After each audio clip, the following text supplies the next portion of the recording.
Let me have a second on lucid dreaming. This is like an unreachable goal for many people. The idea of a lucid dream is that you become aware that you're dreaming while you're in the dream. And that's very attractive to people who want to seize control of the experience and make it do what they want it to do, which is fine if you want to do that. My position on lucid dreaming is that it has been a rare experience for me in my life. Most people who talk about it have done it a few times in their life. It's not commonplace.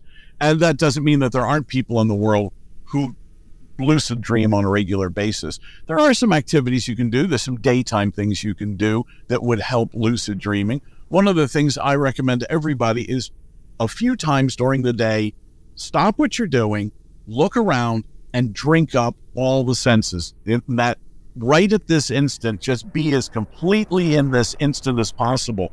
Just drink it up. Where am I? What am I doing? What's it smell like? What's the wind like? You know, is the sky blue? Everything about right now. And as you do that, look at your hands.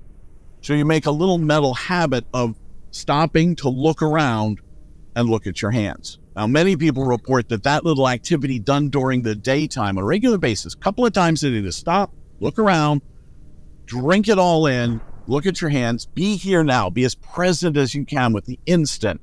And if you practice that in daytime, pretty likely that during the night, you're going to do something where you attend more completely, and that should be a trigger to wake you up. And there are also people who vend gadgets in the world that are supposed to wake you when you're having dreaming and help you have lucid dreams. There's a current research out on this that's just been released about triggering people's lucid states. But I just counsel that trying to make the dream do what you want it to do isn't necessarily what the dreaming mind's about. It may be trying to tell you what you need to know, not what you want to make it do. So we need to go into the whole lucid dreaming thing going, who's in charge here? Right. I really want to let my dreaming mind do what it wants to do. And for me to be an engaged observer. Gotcha. I mean, that makes sense. Everything you just described on what to do in order to make yourself lucid dream is the identical way that I had my first lucid dreams.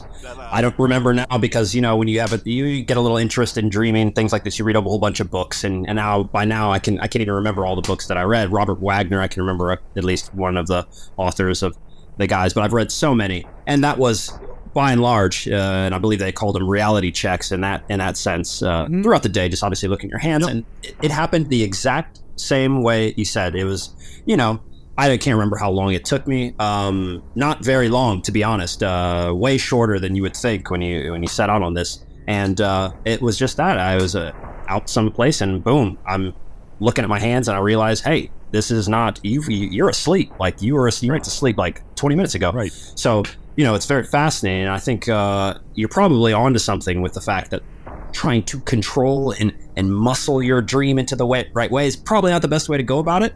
I feel, you know, in any of that experience that I've had, it's kind of one, at least the way I've tried to use it is to have a better sense and awareness of, hey, what do I need to know? And it gives you a little bit of a better sense of, you know, a bit more control, a little better, it's more vivid to you, you know.